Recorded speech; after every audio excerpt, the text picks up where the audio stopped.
It's such an honor to be here in this space with all of these good minds and great hearts, because I feel as if I'm talking about doing it and you are actually doing it. And that's especially true to be introduced by Tracy and her brand new position that makes me, as we say in New York, cavell. Does anybody know what that is? Everybody does. I feel that it's especially important that there's a gathering of power and caring like this one, because in many ways we would not have had the entire first suffragist abolitionist wave if it hadn't been for people like you. You have a powerful tradition. There was Alva Belmont, who was a rare woman of power in that era. There was Mrs. Frank Leslie. There were people behind the scenes who made all the difference, and you are the difference makers of today. I brought along a book in which I did an essay about this tradition, which names some of these women if you're interested. It's called Moving Beyond Words, and you can find it online and other places. But it's about the masculinization of wealth. We talk about the feminization of poverty, and we should. But it's okay to talk about feminization of poverty, because in some sense it's singing the blues, and it's always been okay for women to sing the blues. But the masculinization of wealth and the degree to which the centers of power in our and other countries have passed to sons and even sons-in-law. There are various diseases that pass through women and men get them. They always, in some ways, health is like that. Including the New York Times, actually. So I'm especially glad to be here. Now, the problem is that the first question is to sort of describe the women's movement and where it is now. This is the hardest question, because it's like saying, describe the universe and give 2 examples. It is like saying, where is the civil rights movement now? Where is the environmental movement now? And in a way, it's even more challenging than that, because women were very much and are very much half of those movements and striving for recognition of what they have always done within those movements. So it's challenging, but I've decided that to take refuge in generalities and say that the suffragist abolitionist era was one in which we spent something slightly over 100 years gaining a legal identity as human beings rather than chattel, rather than possessions, a legal identity as human beings and citizens for women of all races and men of color. If it took a century to gain a legal identity, it's not surprising that it may take another century at least to gain legal and social equality for women of all races and for people of color, men of color. It is deep, it is big, and I think we come to understand how deep and big it is when we look at the roots of the need to control, especially women of all races and groups. And that is because of the need to control reproduction. And secondly, to keep a supply of either completely unpaid labor or somewhat underpaid labor, certainly the biggest supply in the world. But I do think we need to focus on those big questions, because it explains what sometimes seems otherwise irrational. Why are we still fighting the battle over sex education and contraception, and why is the right wing focused in state legislatures around the country on restricting reproductive freedom and taking that decision out of the hands of women. It's because reproduction is even more important than production. We talk about production, but we don't talk in the same way about reproduction. And not only is it important in and of itself in terms of various systems that try to control reproduction and decide how many people would go on, but it's also necessary in the long run if you're going to maintain a racist system. You have to control reproduction if you're going to maintain any kind of visible difference in the long run. That's also true for class. That's also true for caste. In India, the caste system did not exist until the more fair-skinned folks came over the Himalayas, and it's a long story, but anyway, but you know, the suppression, the systems there were matrilineal and egalitarian, and they still are much more in the southern parts of India. And that was true in this country too. I mean, before Columbus showed up, the Native American 500 or 600 nations were matrilineal and egalitarian. You know, Native American feminists make jokes about this now because you have to be able to laugh in order to stay sane. You know, what did Columbus call primitive? Equal women. And many of the languages, Cherokee and others, don't even have he and she. They don't have gendered pronouns. The whole concept of gender, of a subject and an object, and a dominator and a dominated, and a passive and an active, you know, all of that is deep culturally, but it's not something that we really had for 95% of human history. I say that because otherwise I think the ways that we are kept controlled is to make it seem as if it's inevitable. It's always been this way. You know, it hasn't always been this way. And we could decide tonight to declare the last, on this subcontinent, only 500 years or so. Anywhere in the world, no more than 5,000 years. That's 5% of human history. Only 5%. So we could just decide to declare it an experiment that failed. And tonight is the first meeting of the post-patriarchal, post-racist, post-nationalist, post-monotheistic. God looks like the ruling class, you're in trouble. Therefore, I hope that we have this sense of possibilities. Are we going backward? Of course not, but we are going forward, but in a new way. In a new way, with global communications, with a whole new sense that we as human beings are not ranked, we are linked. And the categories of the past, including the national categories, are really beginning to melt and to shift. Now, movements go through stages, although they are also unpredictable, so I don't want to say they're always the same.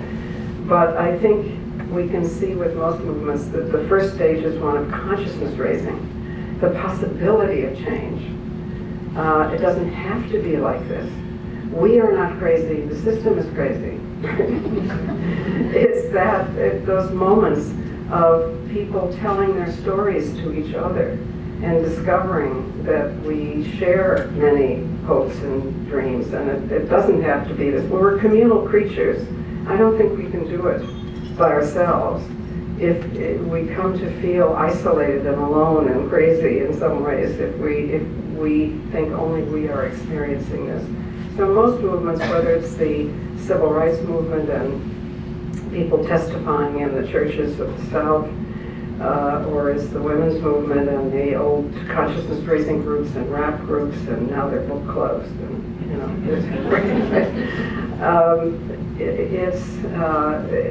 it's that stage of consciousness raising. And I think, although people are going through the same stage all the time, new people. In the main, we're through that stage because we have majority support on every single issue that has ever been raised by the women's movement in all the public opinion polls. That means we are into the second stage, which seems to be composed of two things. One is institutional change. Now that we have consciousness change, we can begin to change the laws, change the practices.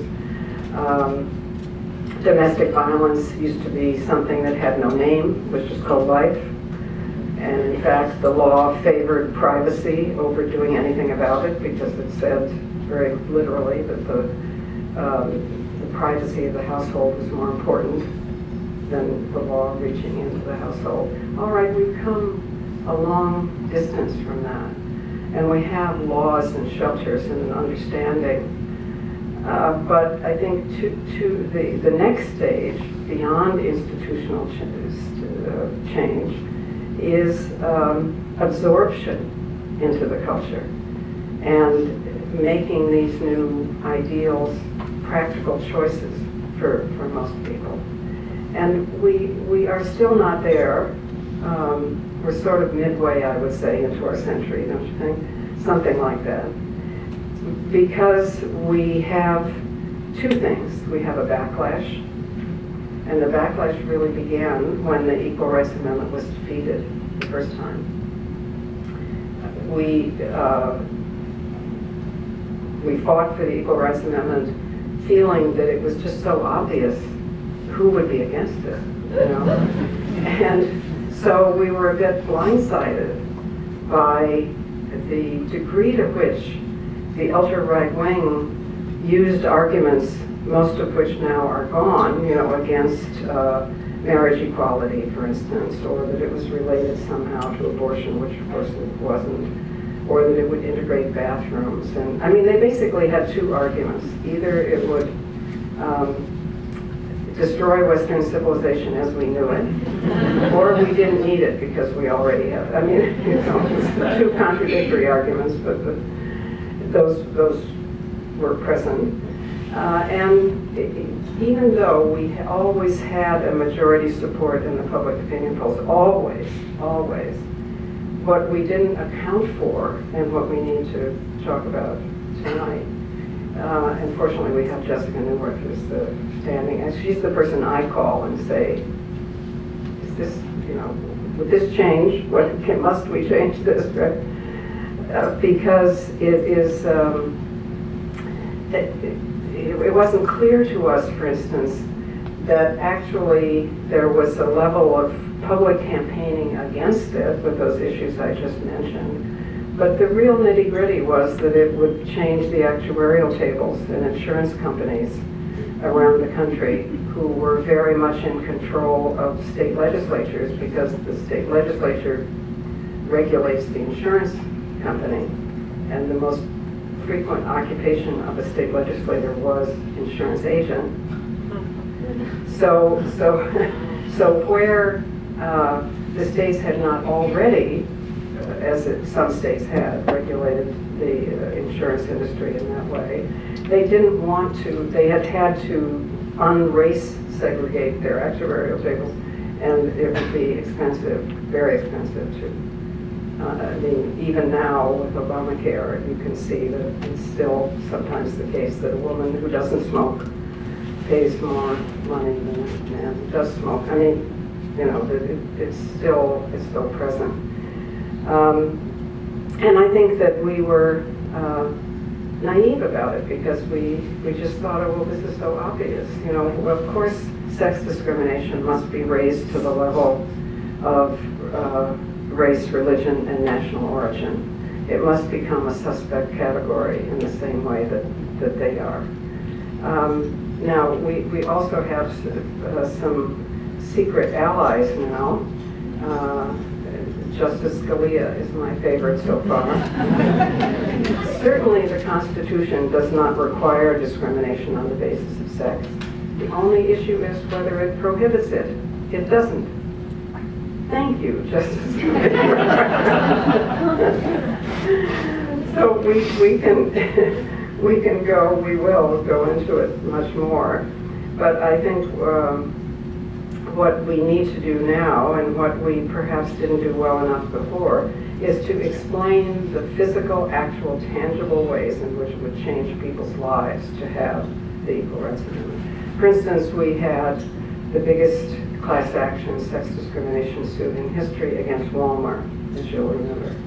And the reason we lost it was not because it wasn't discriminatory and demonstrated to be discriminatory. It was because we couldn't prove that it was intentional. You know, so with the Equal Rights Amendment, the effect would be enough. Not proving, it's very hard to prove state of mind, as we can all understand. So there are you know, countless cases like that that show us why we need an Equal Rights Amendment. But before, let's see, I don't want to take up more than my half hour, because the good part for me is when we have the discussion. Then I get to learn something from you as opposed to listening to myself, right? But I think we can see where we are in terms of a backlash from the ultra-right wing, both religious and economic, that is worldwide. We can see that. We can see where we are in terms of need for institutional change with the Equal Rights Amendment and with the pursuit of equal pay, which we don't yet have. But I think the third stage includes an understanding that what is referred to as the women's movement is not separate, it's foundational to everything. And that is, we need to brainstorm on how we can explain that. I mean, for instance, when we were talking about economic stimulus endlessly during the economic crisis, I don't remember ever seeing once the fact that equal pay would have been the best economic stimulus this country could possibly have. It would have put $200 billion more a year into the economy. Those women would be unlikely to put it in a Swiss bank account. They would have spent it and stimulated the economy. It would have helped the families. The single mother households are the most likely to be poor, and especially single women of color.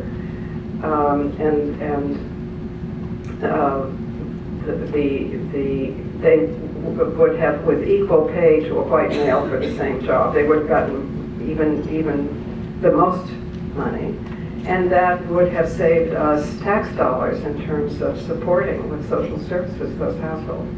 I mean, it was such a clear economic win-win, but we didn't hear about it.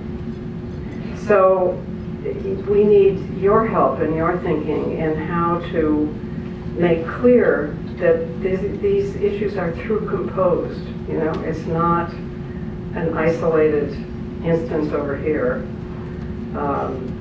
The movements are not separate. I mean, you know, sometimes on campus they will say to me, why is it that the same groups are against contraception and lesbians?